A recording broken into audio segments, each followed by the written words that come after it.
নমস্কার বন্ধুরা, মালার ওভেনে আপনাদের সবাইকে স্বাগত। আজকে বানাবো সুজির উপমা। নিয়ে নিয়েছি কিছু সবজি, গাজর, টমেটো, আদা, লঙ্কা, বিনস, এগুলো সব ছোটো করে কেটে নিয়েছি। আর নিয়ে নিয়েছি 1 বাটি সুজি। সুজিটা একটু মোটা সুজির ব্যবহার করেছি। মোটা সুজি দিয়ে উপমাটা বানালে খুব ভালো হয়। দিয়ে দিলাম 1/2 চামচ ঘি। ঘিটাকে গরম করে নিয়েছি। এই সময় গ্যাসটা আমি লোতে রেখেছি একদম। সুজিগুলো দিয়ে দিচ্ছি। লো ফ্লেমে 4-5 মিনিট সুজিগুলোকে ভেজে নেব। খুব একটা কালার আসবে না, হালকাই ভাজবো।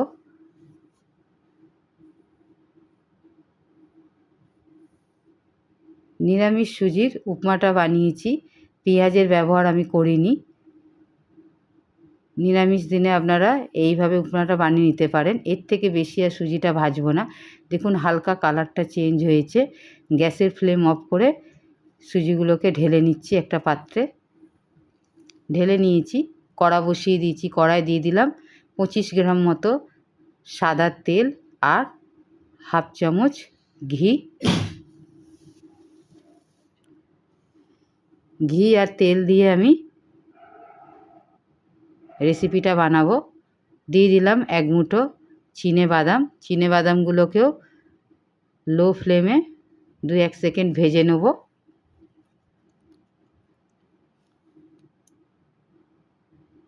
ভাজা হয়ে গেছে, এর থেকে আর বেশি লাল করব না। এইবার একটা পাত্রে আমি তুলে নিচ্ছি। এইবার দিয়ে দেব এর মধ্যে অল্প পরিমাণে কিশমিশ। আমি এখানে কিশমিশের ব্যবহার করেছি। আপনাদের যদি মনে হয় আপনারা ব্যবহার করবেন, নয়তো নাও করতে পারেন। কিশমিশটাও ভেজে আমি তুলে নিলাম। ওই তেলেই দিয়ে দিচ্ছি 1 চামচ ছোলার ডাল ফোড়নেতে। এই সময় গ্যাসটা একদম লোতে রেখেছি। দিয়ে দেবো কারি পাতা আর দিয়ে দিচ্ছি 1/2 চামচ কালো সর্ষে। ফোড়নটাকে খুব ভালোভাবে 2-1 সেকেন্ড ভেজে নেব। এইবার দেব আদা কুচি করে যে কেটে রেখেছিলাম সেইগুলোকে। 2-1 সেকেন্ড আদাটাকেও ভেজে নেব। ভাজা হয়ে গেছে। এইবার সবজিগুলো আমি দিয়ে দেবো।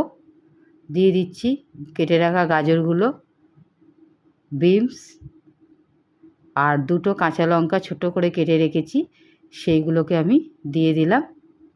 খুব ভালোভাবে মিশিয়ে নেব।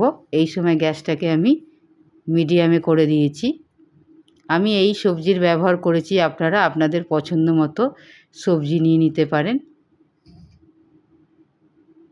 এইবার দিয়ে দেবো একটা টমেটো কেটে রেখেছিলাম, সেইটা ভালোভাবে মিশিয়ে দিয়ে দিচ্ছি অল্প পরিমাণে লবণ। ভালোভাবে আবারও মিশিয়ে নিলাম। 2-1 সেকেন্ড ভেজে নেব। দেখুন সবজিগুলো বেশ ভালো নরম হয়ে গেছে। এইবার দিয়ে দিচ্ছি অল্প পরিমাণে গোলমরিচ গুঁড়ো। গোলমরিচ গুঁড়ো দিলে স্বাদটা কিন্তু খুব ভালো আসে। দিয়ে দিচ্ছি 1 চামচ চিনি। ভালোভাবে মিশিয়ে নিলাম। এইবার এতে দেব ধনেপাতা। অল্প পরিমাণে ধনেপাতা আমি কেটে রেখেছি, সেটা দিয়ে দিচ্ছি। ভালোভাবে মিশিয়ে নিলাম আবারও। যে বাটি দিয়ে আমি সুজিটা ব্যবহার করেছি সেই বাটির 3 বাটি জল আমি এর মধ্যে দেব। সুজি রান্না হতে বেশি সময় লাগে না। 3 বাটি জলের আমি ব্যবহার করেছি, যে বাটি দিয়ে সুজিটা নিয়েছিলাম। পরিমাণটা আপনারা ভালোভাবে বুঝে নেবেন। ঝোলটা ফুটে এসেছে। এইবার দিয়ে দেবো সুজিটা। সুজিটা দেবো আর একটু একটু করে নাড়িয়ে নেব।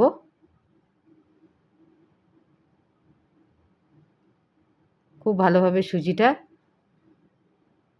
মিশিয়ে নিলাম। এবার গ্যাসের ফ্লেমটাকে একদম লোতে করে দেবো। দিয়ে দিচ্ছি বাদাম আর কিশমিশটা। দেখুন জলটা অনেকটাই কিন্তু শুকিয়ে গেল। গ্যাসের ফ্লেম লো করে 2-3 মিনিট ভালোভাবে রান্না করে নেব। যদি রেসিপিটা ভালো লাগে একটা লাইক করবেন, শেয়ার করবেন আর চ্যানেলটাকে সাবস্ক্রাইব করার অনুরোধ রইল। কত সুন্দরভাবে উপমাটা হয়ে গেল দেখুন, একদম ঝরঝরেভাবে।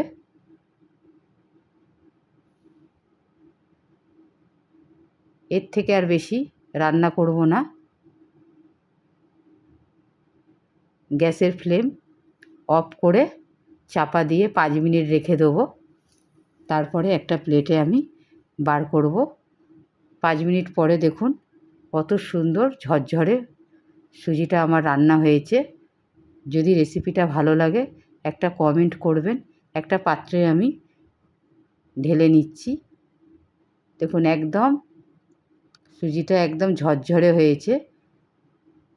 যদি রেসিপিটা ভালো লাগে একটা লাইক করবেন। ভালো থাকবেন, সুস্থ থাকবেন। নমস্কার।